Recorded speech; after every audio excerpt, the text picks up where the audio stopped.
Bueno, pues queremos hablar un poco más de lo que está pasando en Egipto, de esa cumbre del clima, con Pedro Zorrilla, experto en cambio climático y representante de Greenpeace en España, que de hecho nos está atendiendo desde ahí, desde Sharm el Sheikh. Señor Zorrilla, ¿qué tal? Buenos días.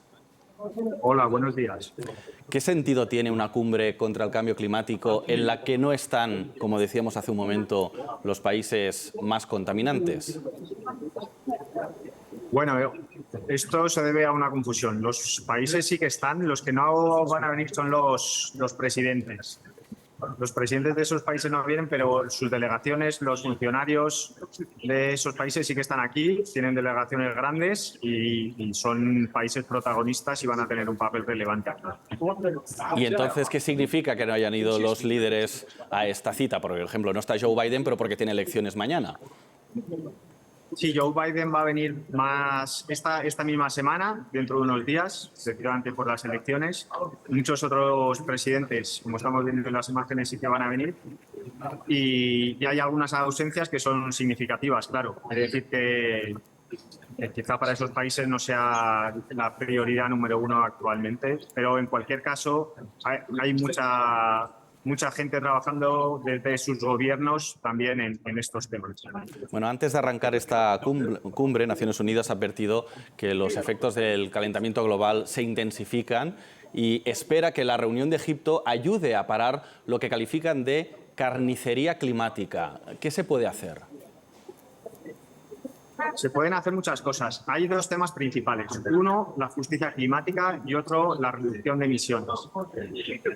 Los países más vulnerables y que menos han contaminado están sufriendo unas consecuencias terribles por el cambio climático y esto va a ir a más.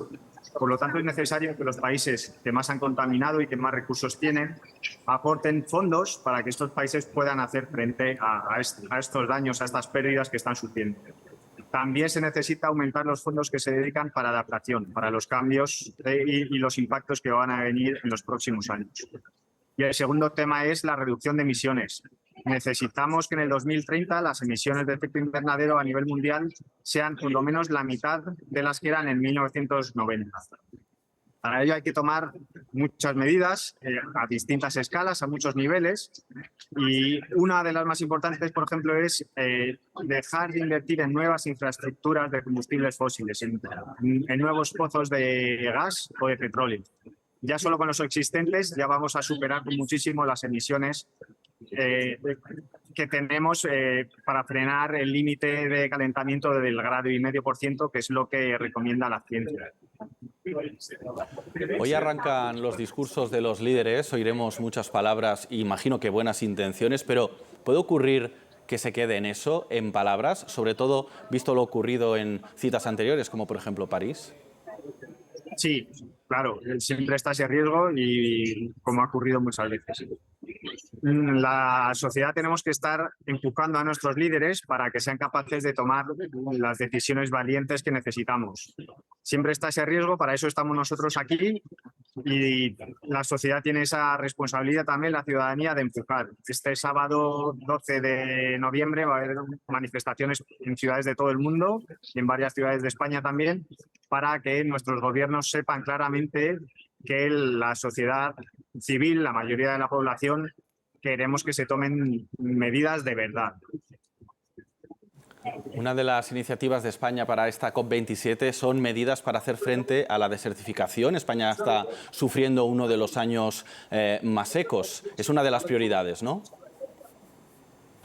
Sí, efectivamente, y España está muy afectada por las sequías. Tenemos que tener en cuenta también que hay otras medidas que pueden ser todavía más urgentes, bueno, o en paralelo, por lo menos que no nos distraigan. Tenemos que dejar de invertir en nuevas infraestructuras de gas o de petróleo, por ejemplo, la nueva iniciativa del Barmar, o dejar de financiar infraestructuras en otros países, como España hace con varios miles de millones de euros cada año. Y, por supuesto, tenemos que acelerar muchísimo la transición energética, que ya está iniciada en España, pero tenemos que acelerarla más. Tenemos los recursos, sabemos cómo hacerlo, tenemos abundante sol y viento, Y, por ejemplo, estamos reclamando ahora al gobierno que facilite que se puedan instalar placas solares para autoconsumo, crear comunidades energéticas para poder generar un sistema energético más democrático, más compartido y, por supuesto, más limpio y ecológico. ¿Qué les diría a los negacionistas del cambio climático que existen y también en nuestro país? Sí, cada vez son más minoría. Les diría que hay gobiernos, empresas, el Banco Mundial, el FMI, todos los grandes bancos mundiales que están trabajando, dedican muchos esfuerzos y dinero cada día a medidas de cambio climático. La mayoría de la población es que ya lo estamos sintiendo. Este verano ha sido terrible y todos hemos sido testigos. Tenemos que seguir avanzando en las soluciones que tenemos. No tenemos que perder tiempo y tenemos que hacer los cambios que necesitamos. Señor Zorrilla, una última pregunta y le pido brevedad. ¿Qué opina de esos actos de protesta contra obras de arte para que se hable de esta crisis, de la crisis climática?